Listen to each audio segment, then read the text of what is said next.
Yuck. 7-1. They got 7, right? Oilers got 7 goals. Oh, man, that was ugly. We got a lot to talk about because injuries are starting to take a toll, and we'll break that all down and more on tonight's Locked On Wild POSTCAST.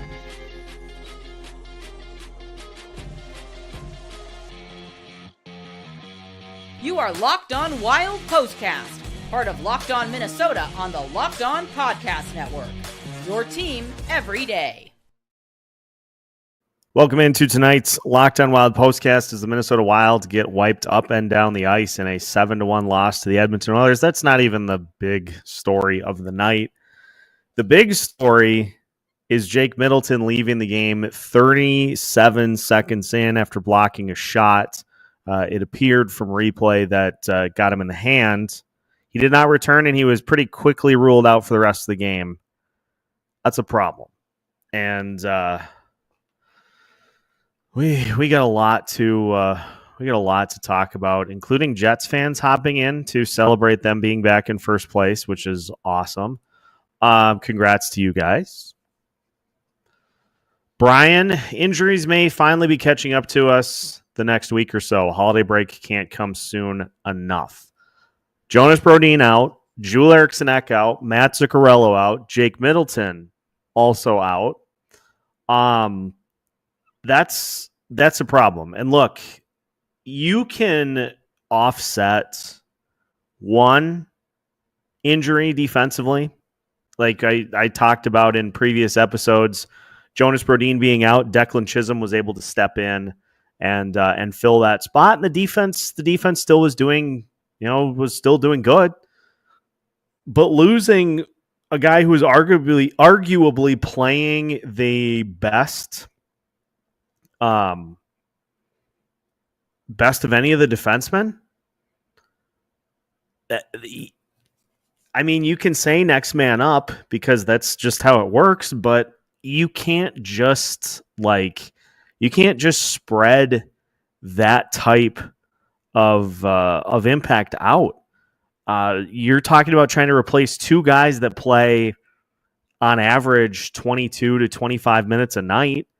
Your top blocks defenseman, one of your top 5-on-5 defensemen, actually your two top 5-on-5 defensemen. You can't just throw bodies into the lineup to offset that. And we've seen this offense now. It can't get anything done outside of the top line. And guess what? Every single opponent that goes against this team is throwing everything they have defensively against whatever line Kirill Kaprizov is on. We knew that was going to be the case. And so this is the first time, ladies and gentlemen, and thank you for tuning in to our postcast here tonight. This is the first time this season that the thought of, has entered into my head. Now, there's a lot of seasons over making its way through the social media landscape here tonight. I'm not going to that point. I'm not going to that point until it is all over. But it's fair game to be concerned. It's fair game to be concerned trying to replace the names in the lineup that the Wild are missing. Because guess what? The schedule doesn't stop. The Wild don't get to just put a timeout on the they don't get to put a timeout on the season. You got to keep going. But, as these injuries mount, it's one thing to have bottom six players or bottom pairing defensemen go out of the lineup and replace those guys. And you just you just can't throw somebody into the lineup and say, okay, do what Middleton does. It's the injuries are becoming a problem. They are becoming a major problem. And losing a guy like that 30 seconds into the game and then saying, well, the defense was a mess all night is to be expected, especially with, as Michael Russo pointed out, the fact that you were having to throw right shot defensemen on the left side because you don't have any other left shot defensemen that were able to step in.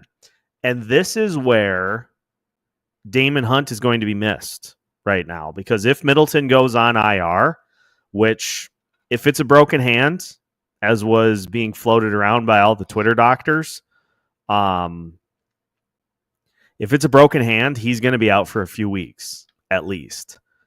And Damon Hunt would have been the guy that could have come up and slotted into one of those left defenseman spots.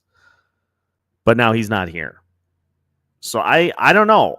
It's probably going to be Juracek, but he's a right shot defenseman. So I don't know. And it wasn't just the defense. I mean, Matt Boldy's got to get his head out of his ass. He's on a very bad run over the last few games. I think it's 6 penalties in the last 3 games, to the point that John Hines benched him in the third period. Guess what? He deserved that too. He fully deserved to be benched, because when the penalty kill, something that we've talked about to the point that I'm sick of talking about it, you can't put your team at, you can't be one of the top options for this team and just parade yourself to the penalty box. So props to John Hines for benching him in the third period, because he has got to get it figured out. There's been a lot of good that Matt Boldy has done this season, but guess what? He is not playing well right now, and he's got to get that figured out, because he is relied upon to be one of the top scoring options on this team, and you can't score goals from the penalty box. And you would probably have better odds right now when you go on the penalty kill of flipping a coin to see if you gave up a power play goal or not. Because it's every night. It's 1 or 2 power play goals allowed every night. And we've talked about it ad nauseum all season. Is it structure? Is it personnel? Is it scheme? It's all of the above. It is something that extends far beyond a coaching staff. This has been a problem with Dean Evison. It's now a problem with John Hines. I don't know what you do about it. I'm tired of trying to figure out what to do about it. So I'm just going to say this.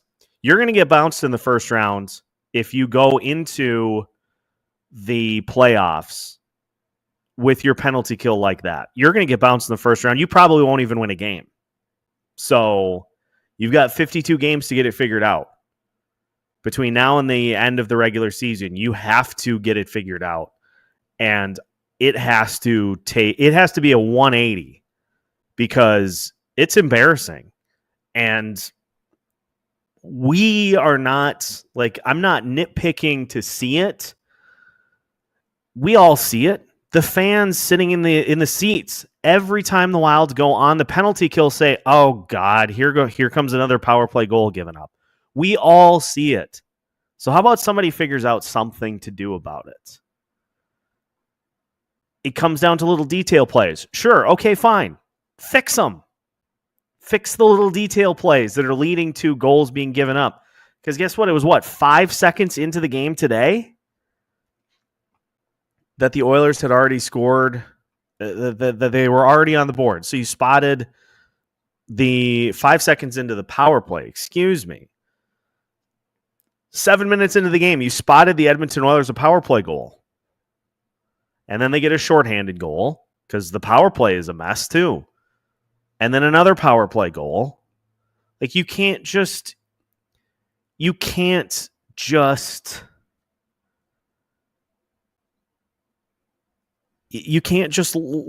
it off. It's going to cost you.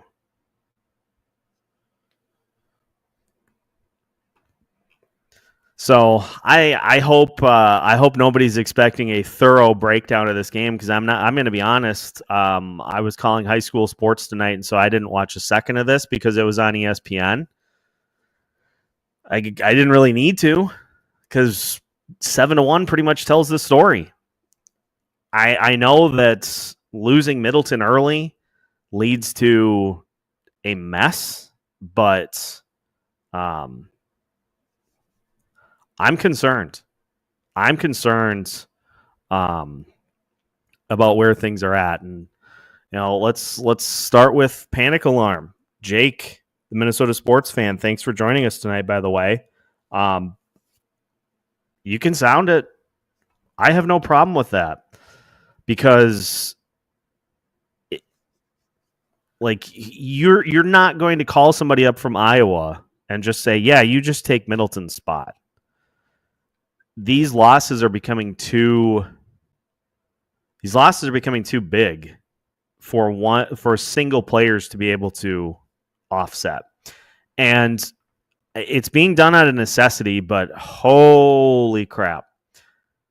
I think Michael Russo tweeted out that Zach Bogosian has been on the ice for 8 of the last 11 power play goals allowed by the Minnesota Wild. I'd rather the Wild play 4 forwards. Just go crazy with it. Go crazy and try different things to see if you can't get this fixed. Because what they're doing right now is definitely not working. It is doing the exact opposite of working. So go out of the box. Go with 4 centers. I don't give a rat's ass what you do. But you have to fix it. Your season depends on fixing it. And if it's coming down to little details every time, pull players off the penalty kill. Take that responsibility out of their hands if they're just not getting the message. And try somebody else. You should be rifling through every option that you have at this point to get this fixed. Every single option on the table. Because of the things that are going wrong for this team, this is the one that can sink you. Filip Gustavsson had an off night. He didn't get any help in front of him. I'm not as worried about that. The defense had a rough night. Yeah, you expect that, losing Jake Middleton. Those types of things, those have not been issues all season long. But the penalty kill has been an issue for 5 years. And yet we still sit here talking about it. And even though I said I'm not talking about it, I'm still finding ways to talk about it.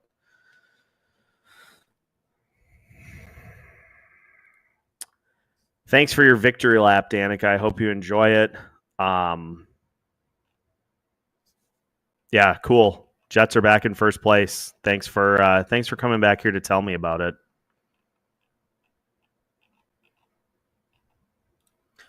Middleton injury is the biggest story. I agree. Hardly care about the outcome. PK is so bad, won't go far in the playoffs. It's on the brink. The Wild can clearly still win games as the season unfolds. They've beaten the teams below them in the standings, although that hasn't really been an issue other than last year. Still waiting for some of those wins against contending teams. The Wild did get those when they were fully healthy. But this is the one thing. This is the demon that you're finally going to have to get over if you're going to do anything in the postseason. I think the Wild have built up enough of an equity that I don't worry about them missing the playoffs unless they have what would be a very fitting Minnesota collapse down the stretch. I don't worry about them necessarily missing the playoffs, but guess who you're going to have to go up against? Dallas, Winnipeg, Colorado. This penalty kill is going to have to be it's the demon that you're going to have to vanquish because I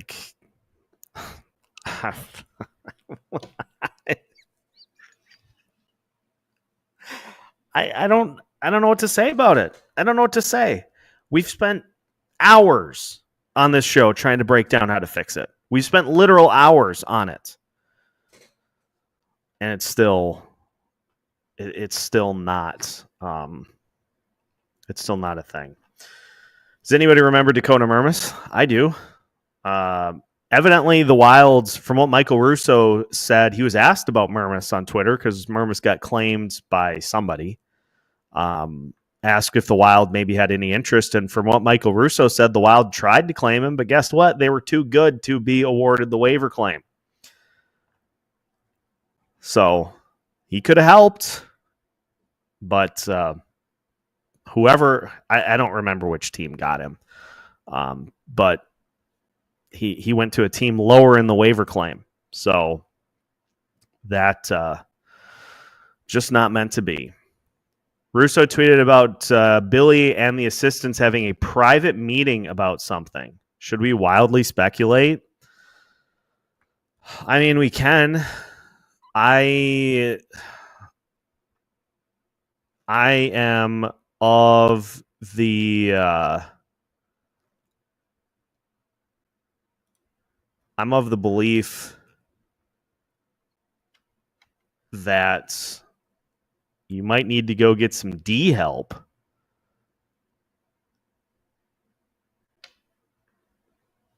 Like, you might need D more than offense. I don't know.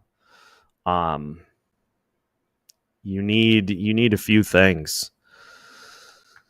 You need a few things to fix this team up. Hines refuses to accept any responsibility for the penalty kill, laid it solely on the players in the Utah presser. Dean did the same thing. It was a problem before Dean got here. I would like to see somebody fix it. Whichever coach is able to fix the penalty kill can stay as long as they want, for all I'm concerned. It was an issue before Dean.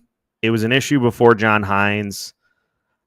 At some point, the players have to just figure it out. The coaches have to put them in positions to succeed, but the players have to be the ones to figure it out. You can't, like, the players on this roster are too good to have had the kill be this bad for this long.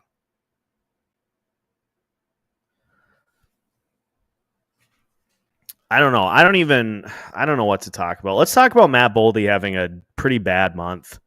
Wilder in big trouble. Boldy's been a passenger lately. No second line. Got to make a deal for somebody. Boldy's been a ghost for at least a month. Boldy should be a healthy scratch with Liam Ogren replacing him. They're not going to bring up Liam. They would have brought Liam Ogren up already if they were going to do it. I understand the notion of play the kids, but folks, the Wild would have made the moves if they were going to make the moves. I can't do anything about that.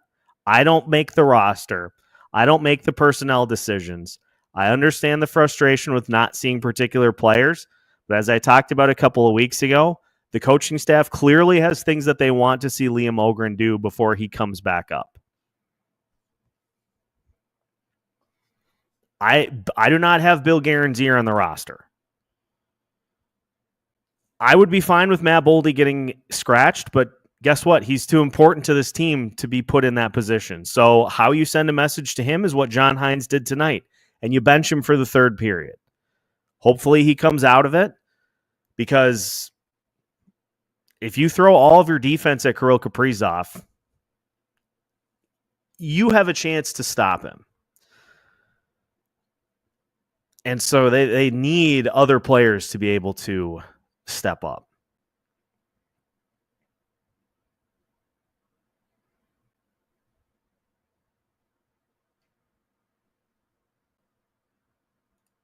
This is something I'm glad 2.2 Acre ND Bear brought this up.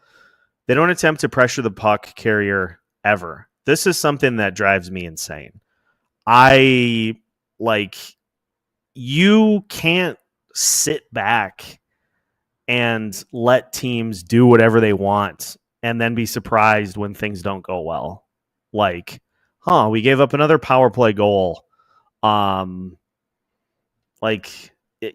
got, like, every piece of the puzzle for the penalty kill has to be thrown in the blender. You don't have anything to hang your hat on for that unit. Start from scratch. I don't give two rips that it's happening during the season. You don't have anything to hang your hat on for that unit having success. They were 18 out of 19 at one point. Guess what? They are, what are they, below 70% now for the season after being sub 75% last year. Like,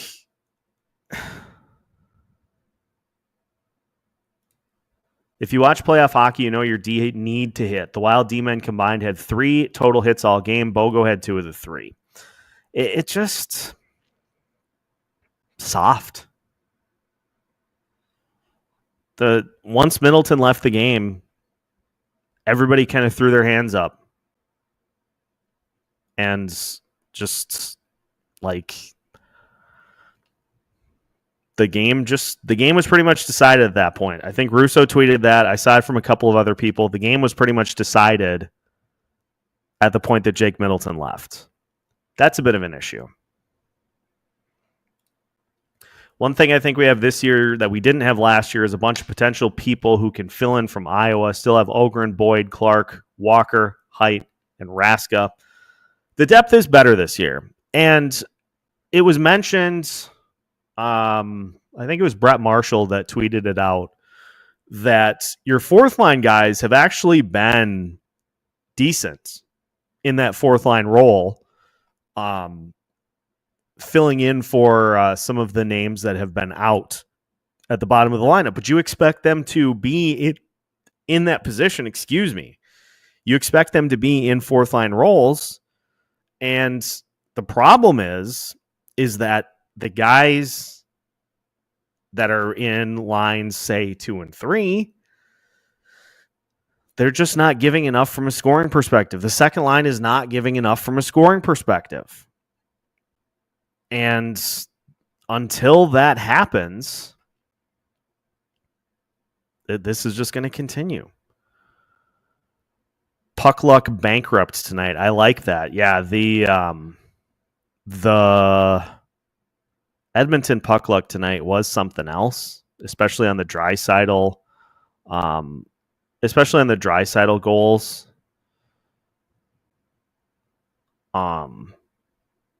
It just like, it's just adding insult to injury. D-man or demon. PK trauma from that Dallas series. Yeah, it's... Oh, thank you. It was Utah that claimed old Dakota Murmis. He would certainly help. Hard to win games when you can't win faceoffs. Edmonton won 28. The Wild won 21. The Wild need the month of February desperately. And you've banked up, I think you've banked up enough to where you're not going to, I don't think you're going to fall completely out of it.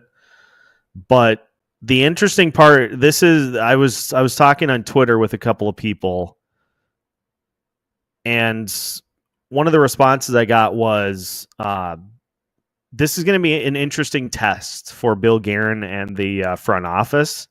Do you care more about points in December, or do you care more about winning a playoff series? The Wilds need to get these players back healthy, but they need to make sure that they are healthy before they come back. Like, you can't rush people back just to try to stop a bit of a leak. You've got to make sure that, like, if you rush Brodin back and he gets hurt later in the year, guess what? Now you're not going to have him for the playoffs. So some of this is long-term approach with this team. And if, like, let's put it this way too. Let's put it this way. If you were going to make a move to go get somebody, maybe you speed that up a little bit. I don't know. Like I just think that I think that the Wild have done enough. They have enough equity built up that they can afford to wait to make sure that everybody is ready to go. But like, if Jonas Brodin's ready to go, back in the lineup he goes. If he's fully ready, okay, let's rock. Same thing with Matt Zuccarello. These players can all help. Like when they were healthy at the beginning of the season, everything looked really good. You just got to get them all back, and you got to make sure that you don't rush them. That's all I ask.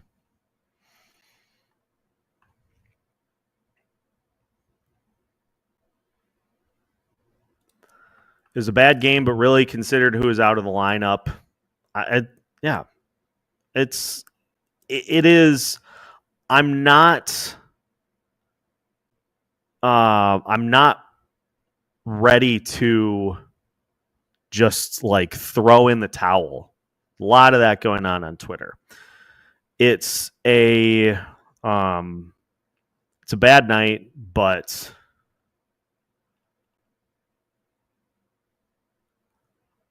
you gotta just learn from it and move forward.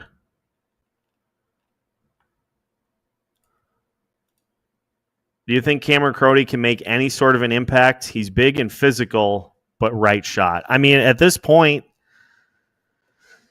your likely outcomes are going to be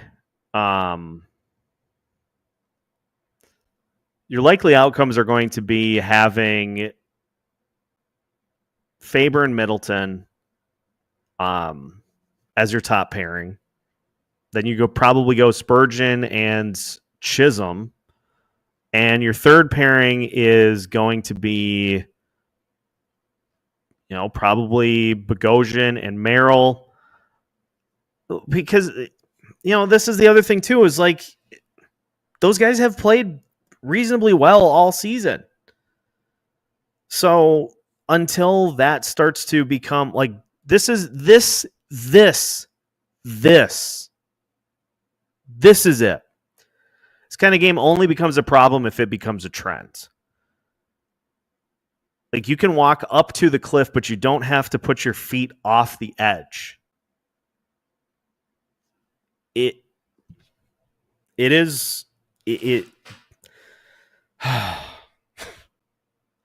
like we just don't need to lead the rest of the way. Like we can't project 52 games down the road. And I mean, I guess if you want to go the rest of the season and say it's over, it's done, there's no point in continuing the rest of the season, I'm not going to hold you back from doing that. But it's what happens next that is going to determine how the rest of this goes. John Hines said that there were, where was that comment? Have the Wild become too comfortable? Hines mentioned too many passengers. Well, he's not wrong. Like, and that's that secondary scoring. There need to be players stepping up to help Kirill Kaprizov score, which is where Matt Boldy take that benching in the third period and take it as a lesson, take it as a message sent, and come out with your hair on fire against the Flyers. That's how you move forward from this. I think what John Hines saw with that is that Matt Boldy is right now, he's a little too far in his head. He hasn't scored a ton of goals lately. I think the number's now like 2 or 3 goals in his last 12 games. So he's starting to press. He's starting to try to do too much. So Hines gave him a breather. Let's see how he responds on Saturday. That's all you can do. That's all you can take from this. Am I concerned about some of the things? Yes. The penalty kill it has to be figured out. you have to do something about it. But at the end of the day, there are still 52 games out in front this season. There's still plenty of time to get this all ironed out. And that's what it is. That's what the regular season is it's like going to class during one of your semesters at college. It's going to class. The work that you put in during the semester sets you up for the final. It's up to you to use that time however you see fit. If you're somebody that wants to study all along the way, or if you want to wait till the last month before the final and try to cram in as much as you can, there's no wrong approach. Now, when wins and losses are involved, there are some benchmarks that you want to try to hit. You don't want to try to fall too far out of the postseason picture. But there are still matchups coming up against these contending teams. They've gone the way of the opponents for the Wilds recently. There are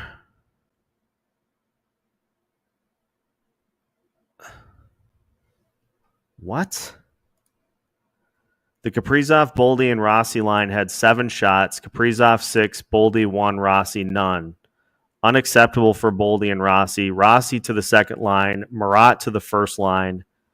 Kaprizov, Huznadinov, and Trenin.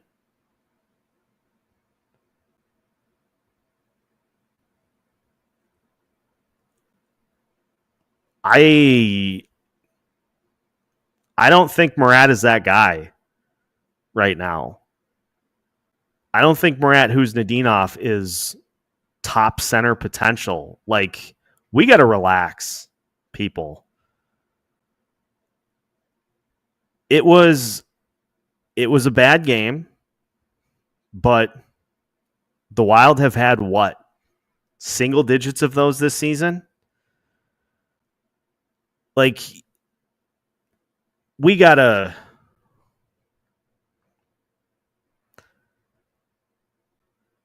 Marat has what? 1 goal this season?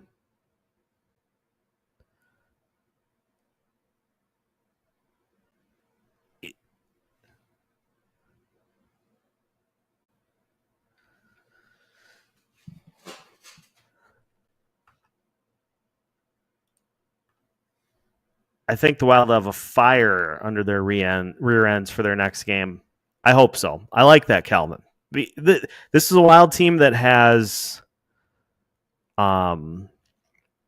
responded to adversity all season so far.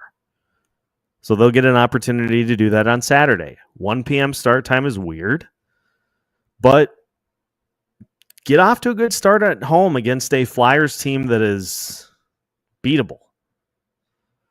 And maybe we'll get some good news on Brodin and Zuccarello.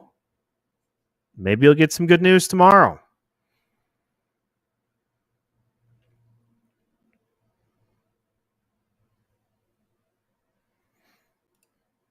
How do we get Boldy to gel with Kaprizov? Because it seems like it's never worked in the history of both players. I don't know the real stats, but still just my feeling. I think it depends on who is down the middle. I mean, I think it certainly has had some good chemistry. It's just this is kind of the Matt Boldy experience. You know, he has a great run. He has a great run. Like, he started off fantastic this year. But he does tend to have stretches where the goals just don't fall. The key thing for him is to just not do what has happened lately, where you just are going on a run of penalties like he has been. That's the thing that you can't have if you're Boldy. Like, impact the game another way. So this is a learning moment for Boldy. to just not let his lack of scoring bleed into the rest of the game. So, again, Hines sent him the message he needed by basically benching him the rest of the third period. So learn from that. And learn from that and move on. This from Jesse Pierce, John Hines tonight. I think we've had a lot of good things that have gone on for us this year. Tonight was an uncharacteristic night for us. Not going to overthink it. Tonight is what it is. We got to get ready for Saturday. That's the approach. That's the approach. I am searching, Trav, for an update. Let's see if Russo has anything. No update on Middleton. Obviously, they don't know yet if Jonas Brodin can return this weekend, but John Hines makes it clear they will do what is right for the player and the team. So, not going to rush anybody back. If players are healthy and ready to return, then let's do it. But there are other designs in play here. We're talking on December 12th, and there are still games going on to April. There's still a lot of season left to go. This was one bad game. And this, I'm not preaching this to anybody in particular. If anything, I'm saying this for myself. It's one game. And there are still 52 games for the Wild to get the penalty kill fixed, to get players back into the lineup, to have different players step up. Hey, let's spend a little time talking about Freddy Gaudreau, who has already exceeded his goals number from last year and has already equaled his points total from last year. You want to talk about a guy stepping up? Let's give some stick taps for Freddy Gaudreau tonight. Let's end this postcast on a positive, with Freddy Gaudreau continuing to be a nice bounce back story for the Wild this season. There have been plenty of good stories for the Wild this season, but I like the Freddy Gaudreau redemption angle as one part of that. So stick taps to Freddie G. He's looking like a 2.1. He's looking like a $2.1 million per year player. Like he's making that AAV look just fine.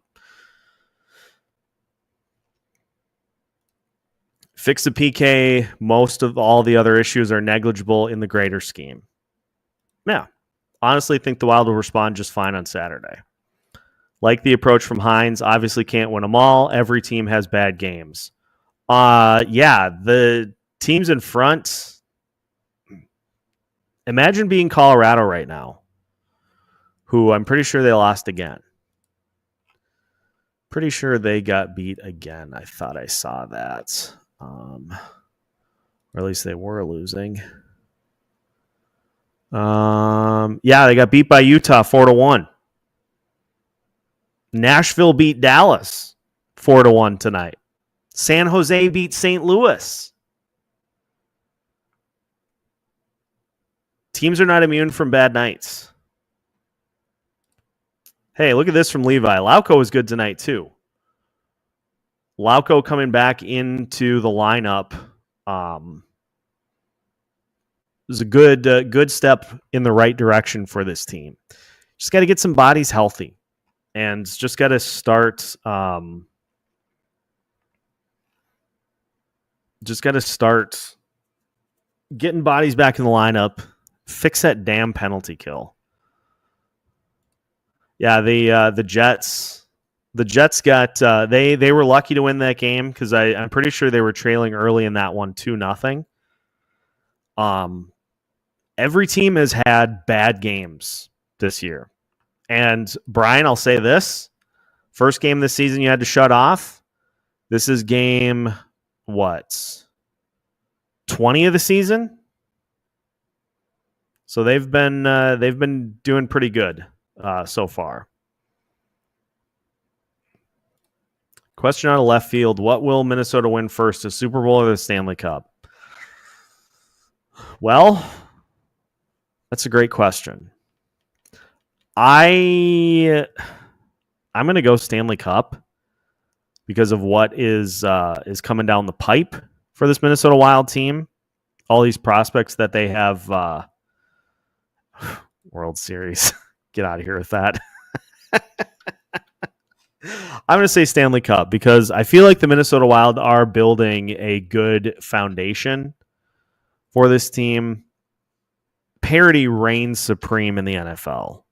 You got to have a few things go your way, but you can be having a fantastic season and just have the rug pulled out from you in an instant. So it feels like the NFL is more of a like perfect storm kind of a thing.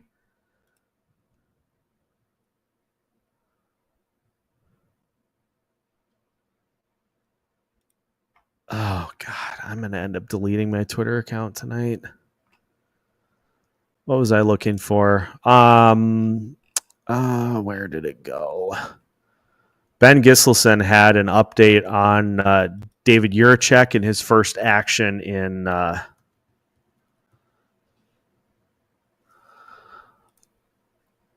I see you over there, Wild Crush 44. I just have a lot going on behind the scenes that I'm trying to keep track of, trying to find tweets, trying to find. So appreciate you bringing the positivity as always. Here's from Ben Giselson regarding Jiricek's play for the Iowa Wild. Thought he was really steady, made impact with and without the puck. Small sample size, but Giselson's first impression was a good one. He was paired with Carson Lambos down there in Iowa. We may, depending on what happens with Middleton, we may see him.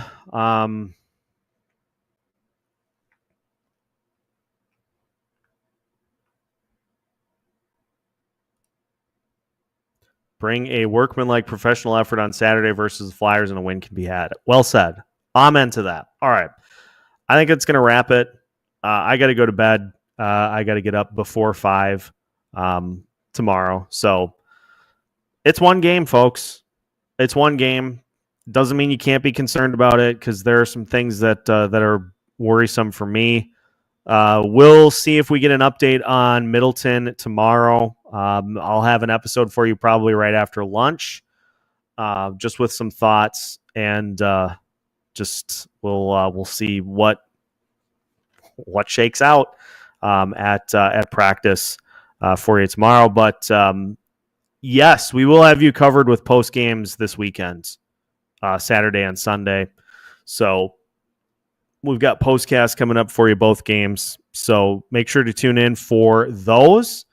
And we'll see if the Minnesota Wild can get back into the win column on Saturday. But until then, enjoy the rest of your night.